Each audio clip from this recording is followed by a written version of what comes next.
Petite anthologie des lendemains qui coincent, épisode 1, culture d'entreprise, mort individuelle.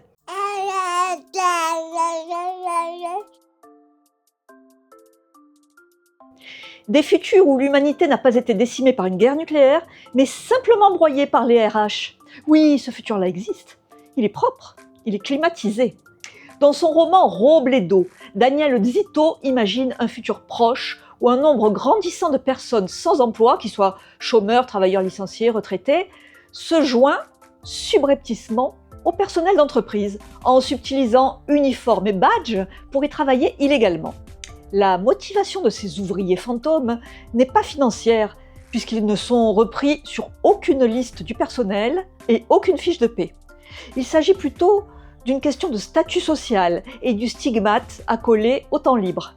La SF a donc couvert autant le spectre de l'assujettissement au travail que la question de sa disparition. Parmi les classiques, les deux dystopies les plus célèbres, 1984 de George Orwell et Le meilleur des mondes d'Aldous Huxley, traitent chacune à leur manière du travail, comme d'une forme radicale d'esclavage. Dans le premier, le temps libre et la vie privée sont limités et hautement surveillés, et l'activité humaine est tout entière consacrée à l'obéissance aveugle et au travail absurde. Le meilleur des mondes d'Huxley est, lui, basé sur une forme plus délibérée d'inégalité sociale, une sélection eugéniste de la population. La société y est répartie en castes, correspondant à l'intelligence et la beauté de ses membres, classés d'alpha à epsilon, depuis une élite de gens grands, beaux et intelligents, jusqu'à une classe de gens petits et laids, destinés aux travaux manuels. Chacune des castes méprise celles qui lui sont inférieures, évidemment, mais est consciente de leur interdépendance et de la nécessité de chacune. Huxley a choisi de décrire un monde dont l'idéologie serait basée sur les méthodes de travail instaurées par Henry Ford. On le voit, ces deux fictions, auxquelles on peut ajouter d'autres œuvres de la même époque, comme Nous de Yevgeny Zamyatin, ou des films plus tardifs comme THX 1138 de George Lucas ou Brasil de Terry Gilliam, ont avant tout pour thème la menace du totalitarisme. Le sombre futur qui plane sur l'humanité est la fin de la vie privée, remplacée par un temps unique, celui du travail. Les hiérarchies du travail et celles de l'État se confondent et envahissent la totalité de la vie humaine. La sélection très stricte des candidats à l'emploi prend souvent des allures eugénistes, nous l'avons vu, et le mythe du génie, du talent héréditaire y côtoie les thèses les plus conservatrices et ne cherche qu'à confirmer le sens de la légitimité des classes les plus arrogantes. Dans le film Bienvenue à Gattaca d'Andrew Niccol, ce tri s'effectue sur la base de l'excellence génétique. Entreprises et employeurs recourent à des tests ADN discrets afin de sélectionner leurs employés. Les personnes conçues de manière naturelle et non sur mesure in vitro sont systématiquement reléguées à des tâches subalternes. A minute drop of blood, saliva, or a single hair determines where you can work, who you should marry, what you're capable of achieving. In a society where success is determined by science, divided by the standards of perfection, one man's only chance. How do you expect to pull this off? James Tiptree Jr., à qui nous avons consacré un épisode de la chaîne, a souvent abordé la question du contrôle institutionnel sur les individus. Dans sa nouvelle The Girl Who Was Plugged In, en 1973, le personnage principal vit reclus, branché à une interface qui lui permet de piloter une belle marionnette humaine, sorte d'avatar de marque, dans un monde où la publicité est devenue une forme d'administration de la réalité. Ce récit préfigure une logique de travail désincarné, contrôlée par des objectifs flous mais impératifs, où le bureau n'a plus de murs mais s'est infiltré partout. Des décennies plus tard, cette logique n'a pas disparu. Elle a mis une interface en flat design. Oui, le flat design, c'est un style graphique d'interface numérique épurée, qui mise sur la simplicité, avec des icônes stylisées. Bon, cette logique, disais-je, s'est dotée d'un compte LinkedIn. Elle s'appelle maintenant culture d'entreprise, engagement collaborateur ou agilité. Dans The Circle de Dave Eggers, l'entreprise impose une transparence totale. Chaque action, mail ou réaction est surveillée et évaluée. L'intimité disparaît, la conformité est obligatoire et la moindre absence d'engagement est suspecte. Sous couvert d'harmonie collective, la surveillance permanente efface toute liberté individuelle. Ils pourront faire ce qu'ils voudront dans les terrains de laboratoire. Parce que savoir, c'est bien. Mais tout savoir, c'est mieux. Tu n'aurais pas quelque chose à nous dire?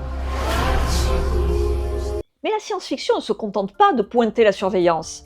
Elle explore aussi un autre aspect plus insidieux, la marchandisation des émotions.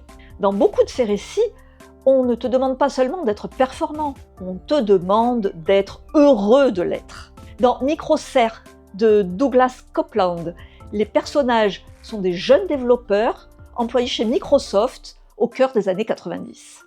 Ils mangent code, dorment dans des sacs de couchage sous leur bureau, carburent à la pizza froide et vivent dans l'ombre des géants de la tech. Leur quotidien est fait de deadlines absurdes, de langage binaire et d'une vie sociale réduite à leurs collègues immédiats.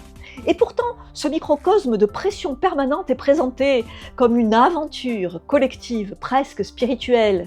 Oui, aventure, c'est le mot à la mode. Il parle de famille, d'esprit d'équipe, de culture d'entreprise comme d'un refuge.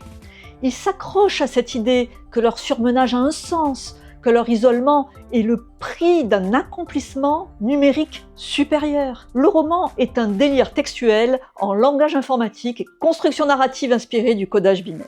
Et c'est là que la science-fiction rejoint la satire. On ne t'exploite plus à coups de fouet, on t'exploite avec du ping-pong en salle de pause, avec une mission d'entreprise peinte au mur en Helvetica Bold, avec un abonnement à la salle de sport subventionnée. Mais certaines œuvres vont encore plus loin. Elles imaginent un futur où l'on ne quitte plus jamais le bureau, ni physiquement, ni mentalement. Dans Les Agents de Grégoire Courtois, les employés sont bloqués à leur poste, jour et nuit, sans explication. Ils reçoivent des dossiers, ils les traitent sans savoir pourquoi, sans savoir pour qui. C'est une parabole troublante de l'absurdité d'un monde où le travail devient un pur acte mécanique, un rituel vide de sens, exécuté par habitude, par conditionnement, par absence d'alternative. Pas de cadre explicite, mais une violence omniprésente, physique et psychologique, rendue supportable uniquement par l'habitude. On en parle d'ailleurs plus en détail dans une vidéo dédiée sur la chaîne. Dans Compagnie de Max Barry, les employés se demandent également ce que fait l'entreprise. Personne ne sait. Il y a des procédures, des objectifs, des réunions, mais aucun produit. C'est le capitalisme en mode écran de veille. L'entreprise n'a pas besoin d'être utile, elle a juste besoin d'exister. Même les jeux vidéo s'emparent de ce thème, et certains le font très sérieusement. Dans Papers, Please, tu incarnes un agent de l'immigration dans une dictature fictive. Ton boulot ? Vérifier des papiers. Beaucoup de papiers. Et décider qui entre ou non dans le pays. Au début, c'est simple. Puis ça devient moralement complexe. Puis ça devient cauchemardesque. Parce que tu comprends que ton efficacité a un coût, celui de ta conscience. Lucas Pope est le seul et unique concepteur de Papers, Please. Autre exemple, The Stanley Parable. C'est une fiction interactive type Walking Simulator, développée par Dave Raiden et William Pugh, sortie en 2013 sur PC et macOS. Tu es Stanley. Tu travailles dans un bureau. Un jour, plus personne. Et une voix off te raconte ce que tu fais, t'incite à suivre ou à désobéir. C'est une parabole sur le libre arbitre, l'illusion de choix dans les systèmes fermés et aussi sur l'absurdité de bien des tâches professionnelles. Il y a aussi Youpi Psycho qui transforme les open space en temples sacrificiels, Human Resource Machine où coder des tâches répétitives devient un puzzle existentiel, ou encore Beholder où tu incarnes un concierge d'immeuble chargé de surveiller les habitants pour le compte de l'État, tout en jonglant avec ta propre survie et celle de ta famille. Une dystopie de bureau depuis le rez-de-chaussée. Il est intéressant de noter que beaucoup de ces œuvres ne sont pas sombres au sens traditionnel. Elles sont absurdes, ironiques, parfois hilarantes, parce que ce futur n'est pas terrifiant par ses violences, il l'est par son apparente normalité. Dans Brasil de Terry Gilliam, chef-d'œuvre du surréalisme bureaucratique, c'est le formulaire mal rempli qui cause la perte. Le héros, lui, est victime non pas d'un ennemi, mais du système lui-même. Et dans The Office, série culte, qu'on pourrait presque voir comme une dystopie molle, l'horreur n'est pas frontale, elle est lente, diffuse. C'est la vacuité des tâches, l'absurdité des objectifs, le néant des journées passées à faire semblant d'être productif. Ce qui rend ces futurs encore plus troublants, c'est leur absence de méchants. Pas de tyrans visibles, pas de dictateurs moustachus, pas de police en bottes de cuir. Juste un système qui tourne sur lui-même, et nous, au centre. Ce sont des fictions, mais elles n'inventent pas grand-chose. Elles poussent à peine le curseur. Pour nuancer un peu le panorama, il faut noter que certaines œuvres flirtent avec l'utopie professionnelle avant de glisser lentement vers le cauchemar. Dans certains récits, le bureau commence comme un havre de paix, un cocon technologique, un espace de liberté créative. On y travaille en tongs, on brainstorm dans des poufs colorés et les murs sont couverts de citations inspirantes. Mais derrière les murs végétalisés, l'enfer reste un open space. Dans 15 Million Merits, un épisode de Black Mirror, les humains pédalent pour générer de l'énergie et accumuler des crédits. Leur quotidien est gamifié, rythmé par des écrans publicitaires impossibles à éteindre. Même la révolte est monétisée. Le héros croit dénoncer le système, mais il finit recruté pour en faire partie. L'utopie du mérite se révèle un piège à hamster. Dans le jeu Animal Crossing, la critique est plus discrète, presque inconsciente. On emménage sur une île paradisiaque, on personnalise tout, c'est super mignon. Et pourtant, tu passes tes journées à rembourser un prêt, optimiser ton espace, respecter des objectifs quotidiens. C'est un labeur doux, une servitude consentie. Ton patron, Tom Nook, ne crie jamais. Il sourit, il attend. Toutes ces fictions sont précieuses parce qu'elles montrent que le travail du futur ne s'impose peut-être pas par la force, mais par la promesse d'un confort qui devient vite une cage molletonnée.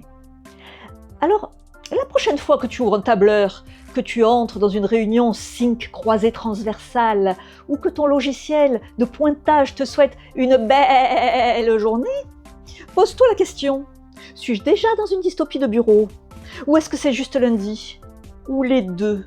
Et surtout, n'oublie pas de remettre ton rapport en double exemplaire, format PDF et Excel. Merci, cordialement. Au revoir, à bientôt, et n'oubliez pas, la science-fiction, C'est un piège.